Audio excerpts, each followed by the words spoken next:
Sripathi animation திரைப்படமான மகா Avatar Narasimhar விஷ்ணுவின் 4வது அவதாரத்தின் பிரபலமான புராண கதையை சொல்கிறது. இந்த திரைப்படம் விஷ்ணு புராணம், நரசிம்ம புராணம் மற்றும் ஸ்ரீமத் பாகவத புராணம் ஆகியவற்றிலிருந்து எடுக்கப்பட்ட ஒரு காவிய மித்தாலஜிக்கல் ஆக்ஷன் சாகா ஆகும். கதையின் சுருக்கம் இங்கே அசுர சகோதரர்களின் எழுச்சி. காஷ்யப முனிவரின் மனைவிகளில் ஒருவரான திதிக்கு பிறந்த அசுர சகோதரர்களான ஹிரண்யாக்ஷன் மற்றும் ஹிரண்யகசிபுவின் கதையுடன் திரைப்படம் தொடங்குகிறது. ஒரு அசுப நேரத்தில் பிறந்ததால் இந்த சகோதரர்கள் இயல்பாகவே அரக்க குணம் கொண்டவர்கள். ஹிரண்யாக்ஷன் பூதேவியை பூமாதேவி கடத்தி பிரபஞ்ச கடலுக்குள் மூழ்கடித்து குழப்பத்தை விளைவிக்கிறான்.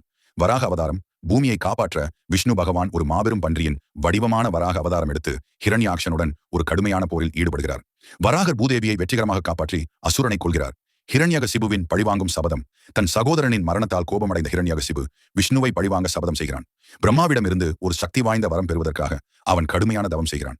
அவனால் மனிதனாலோ அல்லது மிருகத்தாலோ, பூமிக்கு உள்ளேயோ அல்லது வெளியேயோ, வீட்டிற்கு உள்ளேயோ அல்லது வெளியேயோ, அதிகாலையிலோ அல்லது இரவிலோ கொல்லப்பட முடியாது. பிரகலாதனின் அசைக்க முடியாத பக்தி. தன்னை யாரும் வெல்ல முடியாதவன் என்று நம்பிய ஹிரண்யகசிபு தன்னை உச்ச கடவுளாக அறிவித்து அனைவரும் தன்னை மட்டுமே வணங்க வேண்டும் என்று கோருகிறான். ஆனால் அவனது சொந்த மகனான பிரகலாதன் கருப்பையில் இருந்த போதே நாரத முனிவரின் போதனைகளை கற்றுக்கொண்டதால் விஷ்ணுவின் தீவிர பக்தனாக இருக்கிறான். பிரகலாதனின் அசைக்க முடியாத பக்தி அவனது தந்தையை கோபப்படுத்துகிறது. இதனால் அவன் பிரகலாதனுக்கு கற்பனை செய்ய முடியாத சித்திரவதைகளை செய்கிறான். ஒரு மலையிலிருந்து தூக்கி எறியப்பட்டாலும், யானைகளால் மிதிக்கப்பட்டாலும், எரிக்கப்பட்டாலும் பிரகலாதன் விஷ்ணுவின் பக்தியால் பாதுகாக்கப்பட்டு எந்த தீங்கும் இன்றி இருக்கிறான். நரசிம்ம அவதாரத்தின் வருகை. பிரகலாதனின் பக்தியை சவால் விடும் கோபமடைந்த ஹிரண்யகசிபு ஒரு தூணை காட்டி விஷ்ணு அதில் இருக்கிறாரா என்று கேட்கும்போது திரைப்படத்தின் உச்சகட்டம் நிகழ்கிறது. பிரகலாதன் விஷ்ணு எங்கும் இருக்கிறார் என்று பதிலளிக்கிறான். ஹிரண்யகசிபு கோபத்துடன் அந்த தூணை தாக்குகிறான். அந்த தூண் உடைந்து அதிலிருந்து விஷ்ணு பகவான் பாதி மனிதன் பாதி சிங்க உருவமான நரசிம்மர் வடிவத்தில் வெளிப்படுகிறார்.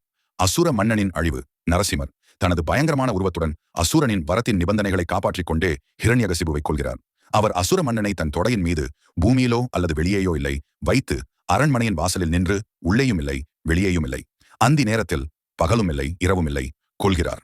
மேலும் தன் நகங்களை பயன்படுத்தி மனிதனும் இல்லை மிருகமும் இல்லை அசுரனை பிளந்து போடுகிறார். பிரபஞ்ச சமநிலையை மீட்டெடுத்தல். கடுமையான போருக்கு பிறகு நரசிம்மரின் தெய்வீக கோபம் நிலைத்திருக்கிறது. தேவர்கள் பயத்தில் பிரகலாதனிடம் அவரை சாந்தப்படுத்தும்படி கேட்கிறார்கள். அதை அந்த இளம் பக்தன் தனது தூய பக்தியால் செய்கிறான். ஹிரண்யகசிபு தோற்கடிக்கப்பட்ட பிறகு பிரகலாதன் புதிய மன்னனாக நியமிக்கப்படுகிறான். மேலும் பிரபஞ்ச சமநிலை மீட்டெடுக்கப்படுகிறது.